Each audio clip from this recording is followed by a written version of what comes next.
I'm going to talk about procurement. So now we're taking a step from strategy to actual implementation and to the grassroots level, I would say. As Annika Rosing mentioned in one of the keynote speeches, the Green Growth Initiative of the Nordic Council of Ministers has had one project dealing with public procurement and how you can actually green the markets or make green growth happen through public procurement. And I'm going to just give you a brief insight into what we have been doing in that project. Public procurement is, as you all know, most often mentioned as one of the key enablers or guiding instruments to achieving almost any strategic objectives, whether it's bioeconomy, circular economy, energy, yeah, you name it. It's always there.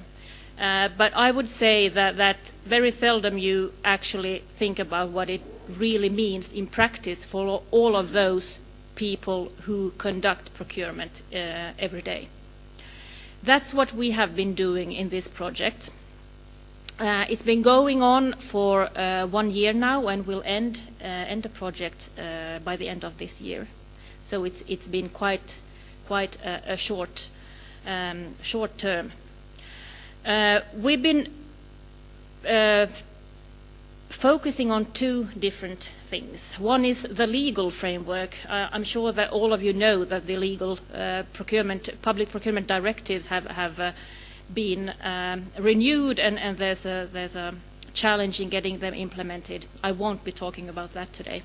But that's one of the issues that we have looked into in this project, because the aim of the Prime Minister initiative was to have common approaches, common standards for public procurement, and you can't have really that without having the legal framework also in place. But the other thing, the other part of the project has been building a network, a Nordic network of procurers to discuss and to exchange experiences, build capacities in how you actually achieve green growth. So we're not only talking about how you put green criteria or sustainability in your procurement, it's actually how you achieve green growth. So it's a bit larger. In the network, which has started small scale, looking at the number of cities, but quite big scale, looking at the investment and procurement budgets of these cities each year. So we have basically the capital area of Finland with Helsinki, Espoo and Vantaa. We have Stockholm, Copenhagen and Oslo. So the capital areas. All in all representing quite impressive buying power. All of them also representing the front runners in sustainable public procurement.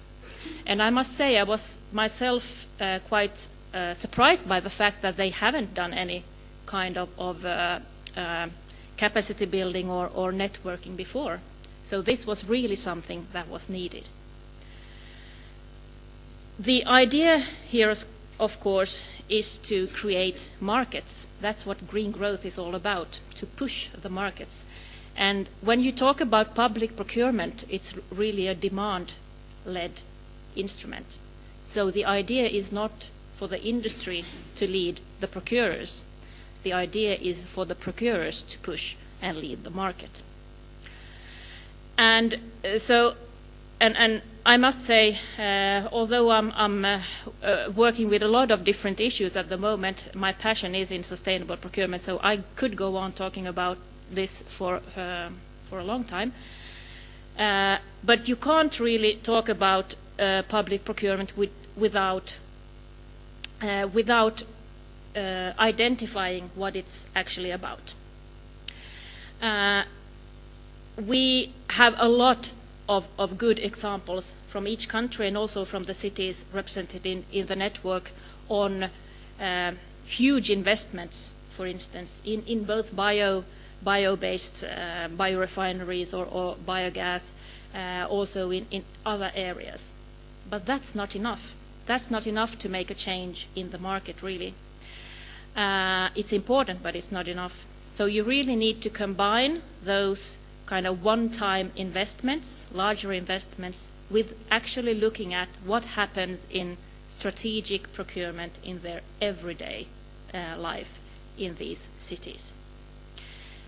And to be honest, for these cities and the procurers involved in the project, it's much more interesting to look at how you can actually affect the whole value chain than to get one supplier who provides you with one particular solution for one place.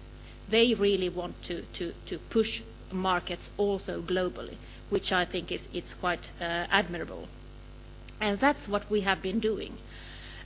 We have gone through a number of workshops together with the cities, looking at different themes which we have selected together, how they have actually good examples from each and every one of them. And they have been, some have been big investments, some have been more or less bulk procurement, but all excellent examples on how you have pushed the market. And why it's interesting to look at the region as a whole. It's because although these cities are quite big in themselves, they're not big enough to change the market. So we do need to have to bundle demand and to have more cooperation also transboundary. And for the suppliers, the Nordics is one market. So they are already operating on that level. That's why this is really, really interesting also from a growth perspective.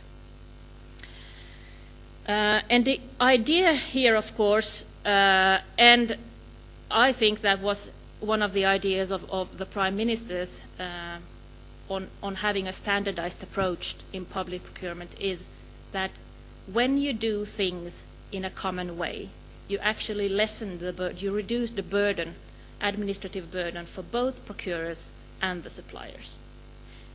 So that's also one of the aims here. What we have then done is to, in these workshops, which have been on transport, they have been on services, which is quite a broad theme when you look at the public sector, and the last one was on circular economy.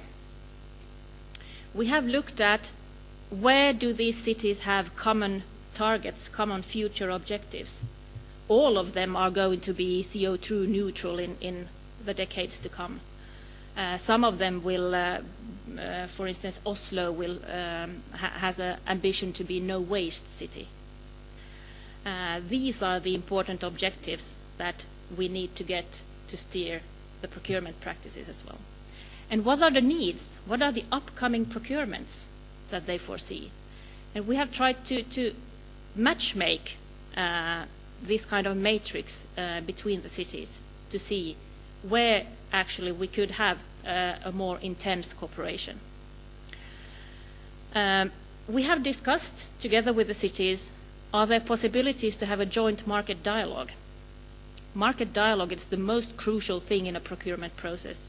It's the one thing that really makes a procurement either succeed or then not to succeed. And they all know that. But in order to change the market, you need to communicate with them in a very early stage. And we have tried to identify also the themes or the areas where the cities could go together and talk with the market and say, hey, in 5 years' time, we're going to invest this and this. What can you provide for us? Could we even go so far as to have a joint procurement? Maybe in the future. And as I said, we have heard a lot of good examples from all of these cities. How can we get these to be multiplied? we invest a lot of also government funding in piloting, in getting sort of good examples. But we have a trouble in getting them multiplied. And this is something that this network really has looked on. How can we get a good example from Stockholm multiplied or used in Helsinki and vice versa? We have worked on a process of making a joint roadmap for the cities. And this is as the project has not ended yet, this is still in the sort of finalizing phase. And this is just to illustrate what kind of issues has actually come up. Annika Rosing actually mentioned in her speech that the cities will go together and procure electric vehicles. That's one idea. It's an area where suppliers are just waiting for somebody to actually demand. And here we have frontrunner cities who actually have that need. They want to have fossil-free machinery. And this is something that we do think that we will go on together and at least have a joint market dialogue on. As for bioeconomy, for circular economy, these things are really something which need to be looked at from the angle of the political objectives of the cities. What kind of added value can a bio-based solution give the city? When we find that angle, then I think that they are also ready to proceed in buying or choosing that kind of solutions. I think my time is up. You will, as the project has not ended yet, we will showcase or we will produce a best practices catalogue of all of these cases where the procurers or the cities have actually pushed the market and worked with suppliers. So that's still coming up at the end of the year. Thank you. Thank you, Isa-Maria.